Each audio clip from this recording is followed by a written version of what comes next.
Good morning, students. Today we are going to discuss some more questions of surface area and volumes. Come to the question number first. Question number first is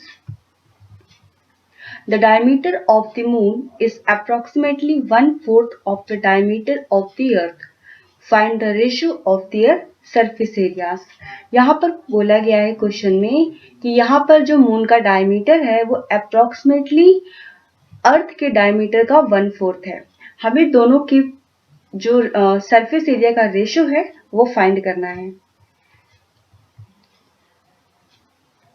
तो suppose कर लेते हैं हमें यहाँ पर अर्थ का diameter नहीं पता है, तो हम यहाँ पर सपोज कर लेते हैं कि जो अर्थ है उसका रेडियस है a, क्योंकि हमें यहाँ पर रेडियस डायमीटर कुछ नहीं पता है, बस इतना मालूम है कि यहाँ पर जो मून का डायमीटर है वो अर्थ के डायमीटर का 1/4 है।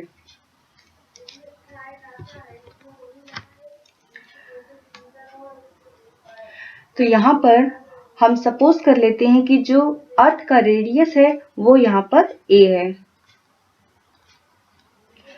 Let's say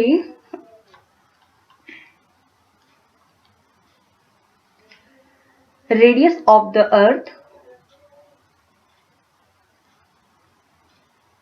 radius of the earth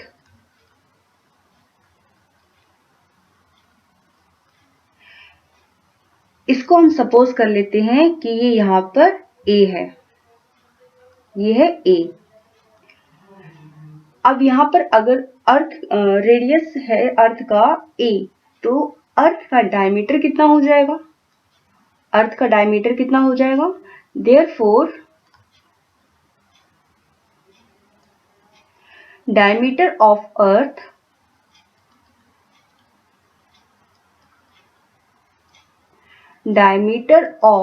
earth equal to radius का कितना होता है? डबल होता है, यहाँ पर 2 इंटू रेडियस होता है। अगर रेडियस a है यहाँ पर अर्थ का, तो यहाँ पर डायमीटर कितना हो जाएगा अर्थ का? 2 इंटू रेडियस, और रेडियस a है तो ये हो जाएगा 2a। ये हो जाएगा यहाँ पर 2a। अब यहाँ पर अर्थ का रेडियस है a, अर्थ का डायमीटर है 2a। अब यहाँ क्वेश्चन में बोला गया था कि मून का जो डायमीटर है वो अर्थ के डायमीटर का 1/4 है। अर्थ के डायमीटर का 1/4 है, तो हम यहाँ लिख सकते हैं नाउ डायमीटर ऑफ मून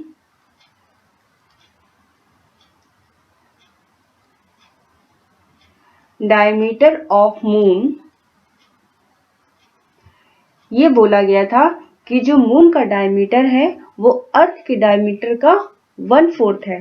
तो अर्थ का डायमीटर 2a, इसका कितना है? ये 1/4 है, तो ये हो जाएगा 1/4। ये हो जाएगा 1/4, और आप इसको आगे सॉल्व करेंगे तो ये कितना हो जाएगा? 2 से ये कैंसिल हो जाएगा, 2 1 जा 2, 2 2 जा 4, तो ये हो जाएगा a/2। a/2 ये क्या आ गया? डायमीटर आ गया किसका? मून का। अब अगर हमें मून का डायमीटर पता है तो हम मून का रेडियस फाइंड कर सकते हैं। मून का रेडियस कैसे फाइंड करेंगे? डायमीटर क्या होता है? डायमीटर जो भी है यहाँ पर a/2 आया है मून का, तो इसका अगर रेडियस फाइंड करेंगे तो रेडियस क्या हो जाएगा? Diameter divided by 2। तो हम यहाँ लिख सकते हैं therefore radius of moon equal to, moon का रेडियस क्या हो जाएगा? जो डायमीटर है उसका हाफ, तो a/2 है ये, इसका ये हाफ हो जाएगा, a/2 डिवाइडेड बाय 2, तो ये कितना आ जाएगा?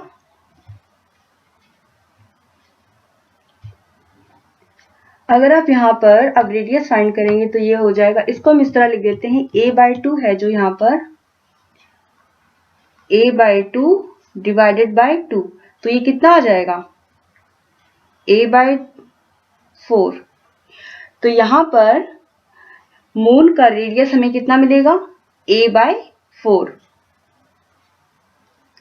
यहां पर हमें मून का डायमीटर मिल गया a/2, मून का रेडियस मिल गया a/4। अर्थ का यहाँ पर डायमीटर कितना था, अर्थ का डायमीटर है 2a, अर्थ का रेडियस कितना है a। अब हम यहाँ पर नेक्स्ट सॉल्व करते हैं सरफेस एरिया। हमें यहाँ पर अर्थ का रेडियस पता है तो हम इसको यहाँ लिख सकते हैं। फिर से हम इसको यहाँ लिखेंगे कि रेडियस ऑफ अर्थ कितना लिखा था हमने यहाँ पर a था, रेडियस ऑफ अर्थ कितना था a था, रेडियस ऑफ मून कितना आया था a/4। तो हम यहाँ लिख सकते हैं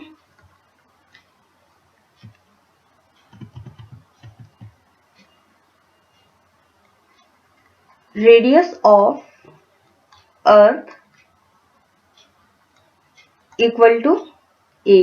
ये हमने ऊपर जो लेट किया था कि यहाँ पर अर्थ का रेडियस a है, इसको हमने फिर से लिख दिया है। रेडियस ऑफ मून ये हमने लेट किया था ना, तो इसको यहाँ लिख देते हैं लेट से, ठीक है, कि लेट से radius of earth equal to a, therefore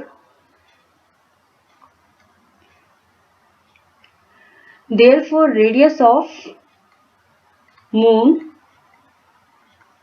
equal to, moon का रेडियस कितना आया था, मून का रेडियस आया था a/4, तो हम यहां लिख देते हैं a/4।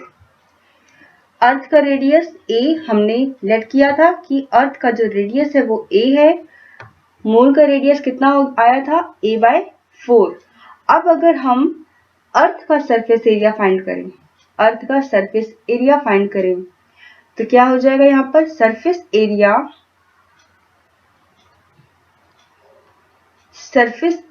ऑफ अर्थ,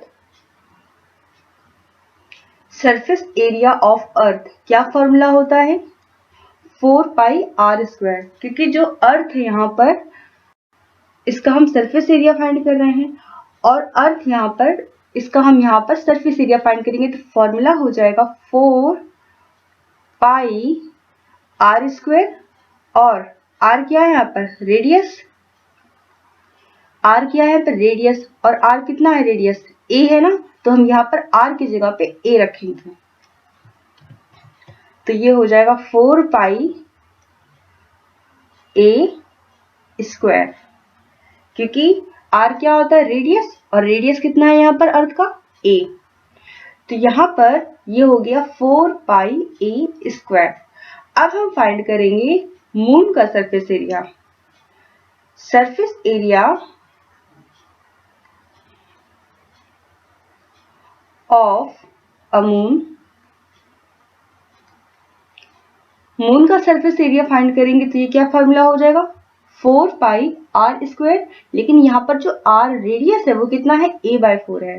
देखिए मून का जो सरफेस एरिया है उसका फॉर्मूला यहाँ क्या रखेंगे 4πr², लेकिन जो r रेडियस है यहाँ पर मून का जो रेडियस है वो a/4 है, तो इस r की जगह पे हम रखेंगे a/4, तो ये क्या हो जाएगा, ये हो जाएगा यहाँ पर 4πa/4²। अब इसको आप सॉल्व करेंगे तो ये कितना आएगा यहाँ पर 4πa/4² a/4 का होल स्क्वायर है यहाँ पर।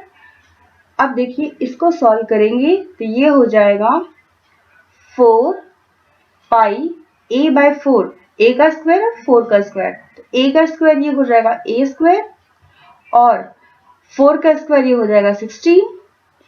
अब ये कैंसिल होगा, 4 × 1 = 4, 4 × 4 = 16, तो ये कितना आएगा मून का सरफेस एरिया यहाँ पर हमें मिलेगा 4 × 1 = 4, 4 × 4 = 16, ये कैंसिल हो गया यहाँ से, तो ये हो गया πa²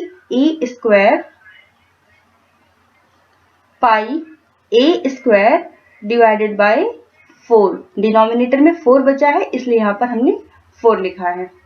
तो यहाँ पर अब देखिए जो अर्थ है इसका सरफेस एरिया कितना था, अर्थ का सरफेस एरिया है 4 पाई ए स्क्वायर, ये है surface area of a earth,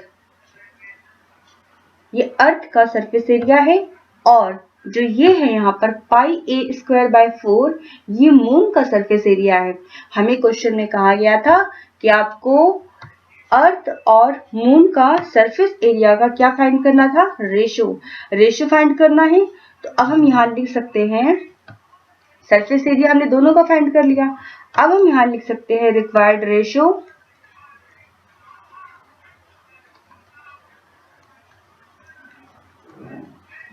ratio equal two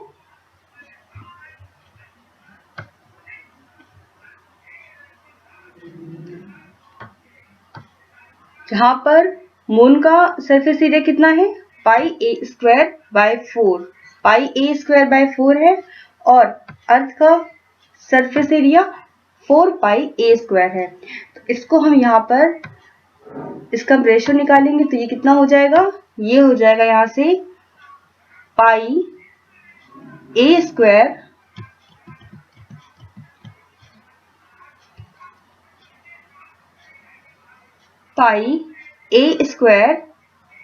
divided by 4, और अर्थ का सरफेस एरिया कितना था, अर्थ का सरफेस एरिया था 4 पाई ए स्क्वायर, यही था। अब इसको सॉल्व करेंगे, तो कितना आएगा, यहाँ देखिए ये पाई ए स्क्वायर बाय 4 है, इसको हम इस तरह लिख सकते हैं,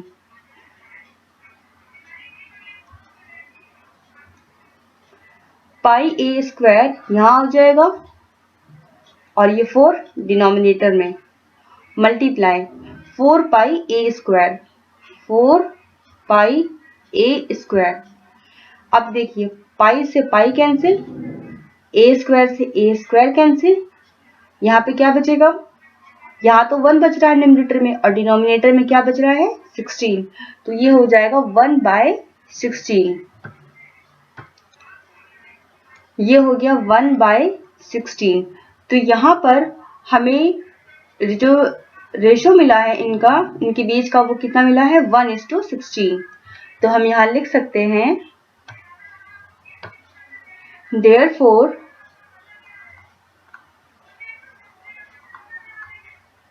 ratio between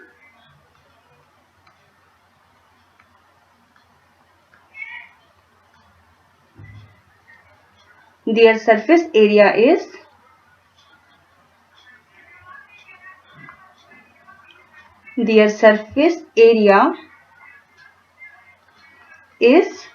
कितना रेशियो आया है 1/16, तो ये हो जाएगा 1:16 या 1:16। तो यहाँ पर ये मून और अर्थ के बीच का यहाँ पर रेशियो है।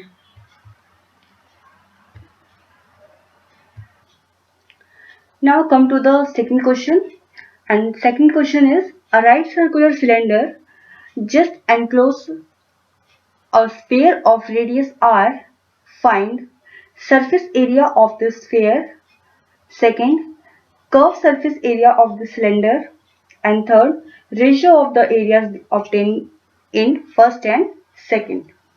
यहाँ पर एक राइट सर्कुलर सिलेंडर दिया हुआ है, just encloses a sphere of radius r, यहाँ पर इसके अंदर एक स्फीयर है जिसका रेडियस है यहाँ पर r, यहाँ इसका रेडियस दिया है r, तो इट मीन्स यहाँ से यहाँ तक जो रेडियस हो जाएगा वो कितना हो जाएगा r हो गया। अगर यहाँ पर इसका रेडियस हो गया r, तो ये जो सिलेंडर है इसकी हाइट कितनी हो जाएगी, ये स्फीयर का रेडियस r है, तो यहाँ पर स्फीयर का जो रेडियस r है तो इस सिलेंडर की जो हाइट होगी वो हो जाएगी यहाँ पर r प्लस r, क्योंकि यहाँ से यहाँ तक का जो रेडियस है कितना है r, और यहाँ से ये भी कितना है r, तो ये दोनों रेडियस कितने हो जाएंगे स्फीयर की r, और ये भी r, तो इस सिलेंडर का जो हाइट होगी वो कितनी हो जाएगी r प्लस r। और यहाँ पे इस सिलेंडर का जो रेडियस है वो कितना हो जाएगा r। इस स्फीयर का जो रेडियस है वो कितना हो जाएगा r। हमें यहाँ पे फाइंड करना है surface area of the sphere.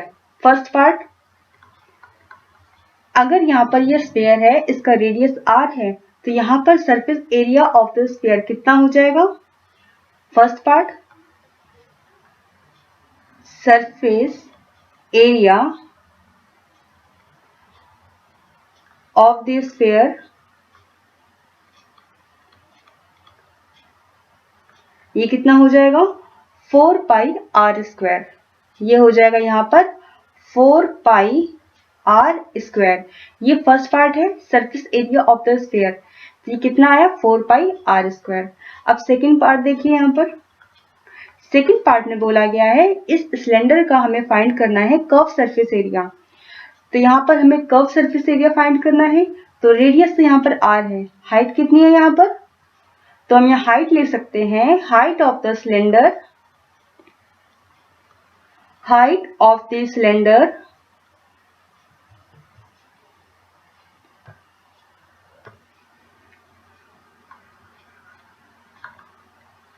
कितनी हाइट हो जाएगी इसकी, ये हो जाएगी r प्लस r। सिलेंडर की हाइट हो जाएगी r plus r, that is 2r। तो सिलेंडर की जो हाइट है वो है यहाँ पर 2r। अब हम यहाँ पर कर्व सरफेस एरिया फाइंड करेंगे सिलेंडर का। तो यहाँ पर हम लिख सकते हैं curve surface area, curve surface area of the cylinder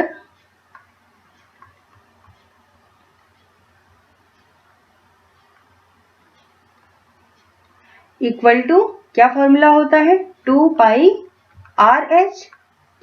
2 pi RH ये फॉर्मूला होता है। तो यहाँ पर 2 पाई ऐसे रहेंगे। r कितना है, रेडियस r है, तो ये r रहेगा। हाइट कितनी है, हाइट है यहाँ पर 2r। सिलेंडर की जो हाइट है 2r, तो हम यहाँ h की जगह पे रख देंगे 2r। ये कितना हो जाएगा, ये हो जाएगा यहाँ पर 2 पाई r है और 2r मल्टीप्लाई कर देंगे तो ये हो जाएगा 2 2 जा 4, ये पाई हो गया यहाँ पर, और r इंटू r ये हो जाएगा r स्क्वायर। तो ये हो गया curve surface area of the cylinder, ये सेकंड पार्ट। अब यहाँ देखिए थर्ड पार्ट में क्या बोला गया है। थर्ड पार्ट में बोला गया है ratio of the areas obtained in first and second. First और सेकंड में जो यहाँ पर ये एरिया यहाँ पर हमने फाइंड किए हैं, इसका हमें रेशियो फाइंड करना है। तो थर्ड पार्ट हम सॉल्व कर लेंगे। अब थर्ड पार्ट में क्या करेंगे, अब रेशियो ऑफ एरियाज, इनके जो एरियाज हैं यहाँ पर इनका रेशियो फाइंड करना है। Ratio of areas equal to, जो फर्स्ट पार्ट है कितना एरिया आया था फर्स्ट पार्ट में 4 पाई r स्क्वायर, यही आया था 4 पाई r स्क्वायर। तो इसको हम यहां लिख लेते हैं 4 पाई r square divided by second जो पार्ट था यहाँ पर हमने सॉल्व किया था, इसमें क्या रेशियो आया, इसका एरिया क्या आया था, इसका भी एरिया आया था 4 पाई r स्क्वायर। ये देखिए curve surface area of the cylinder कितना मिला था हमें यहाँ पर मिला था 4 पाई r स्क्वायर। तो ये हो जाएगा यहाँ पर अब यहाँ पर हम लिखेंगे सेकंड पार्ट था जो उसका एरिया आया था 4 पाई r स्क्वायर। तो ये हो गया 4 पाई r स्क्वायर। 4 पाई r स्क्वायर न्यूमरेटर में भी है, 4 पाई r स्क्वायर डिनोमिनेटर में भी है, तो ये कितना हो जाएगा 1/1। इसका मतलब ये हो गया कि इन दोनों एरिया का जो रेशियो आया है वो कितना आया है 1:1। देयरफॉर रेशियो बिटवीन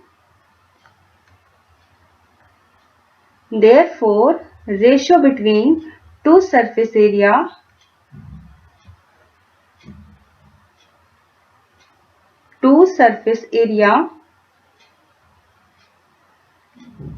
is कितना आया है, यहाँ पर रेशियो आया है 1:1, 1/1 आया था, तो हम यहाँ पे 1:1 लिख सकते हैं। तो ये थर्ड पार्ट सॉल्व हो गया।